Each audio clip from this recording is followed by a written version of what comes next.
গান বাজনার কারণে, বাদ্যযন্ত্রের কারণে জাতির উপরে তিনটে বিপদ নেমে আসবে। এক, ভূমিকম্প হবে। দুই, আকার আকৃতি পরিবর্তন হবে। সন্ধ্যায় থাকবে মানুষ, সকালে হবে শোর। সন্ধ্যায় থাকবে মানুষ, সকালে হবে বানর।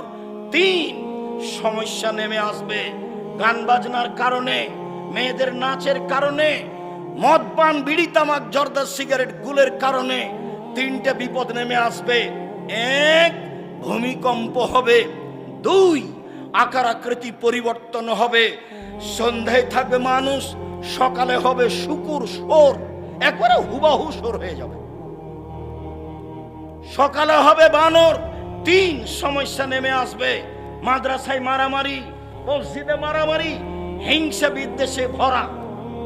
দেবীনগর ঈদগাহের মাঠ আমি অন্তত 10 বার পরিবর্তন করতে চেয়েছি। বলেছি চলেন আশেপাশের বাড়ি কিনে নিয়ে এটা বড় করি। বলেছি চলেন এটা বিক্রি করে দিয়ে মাঠে, নদীর ঘাটে বড় একটা ঈদের মাঠ তৈরি করি। কেউ সাড়া দেয় না। কোথায় রহস্য? বলেছি দেবীনগরে মাদ্রাসার জমি বিক্রি করে দেওয়া হোক, বাইরে 10 বিঘে জমি কিনে মাদ্রাসা তৈরি করব। কোথায় সমস্যা আমি বুঝতে পারি না। সমস্যা নিয়ে আপনি দুনিয়া থেকে চলে যান, এভাবে থেকে যান। কেন আমি এভাবে আগাতে পারি না?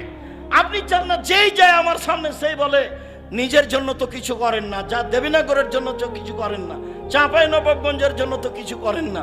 আমি টিকতেই পারি না, তো আমি করব কি? আমি তো এখানে টিকতেই পারি না। আমি যদি কালকে ঈদের মাঠে দেবীনগরে উপস্থিত হই, বড় বড় হুজুর তারাই নাকি ঈদের মাঠে কথা বলবে, তা আমি তো ওখানে পুঁটির মাছ ফেমসা, তা আমি আর কি করব? তো হিসাবই করে না, পড়তে না জেনে বলছে ও ইমাম, তা আমি কি করতে পারি? করো যাও। এই তো অবস্থা আমি দেখতে পাচ্ছি। আমার এখানে হিংসার কিছু নেই, আপনি মনে কিছু নেবেন না। আপনার উপর আমার ভালোবাসার অভাব নেই। কি বলতে চান কালকে ছেড়ে চলে যান, বাকিটা আমি দেখবো ইনশাআল্লাহ। কিভাবে করা লাগে সেটা আমি দেখবো।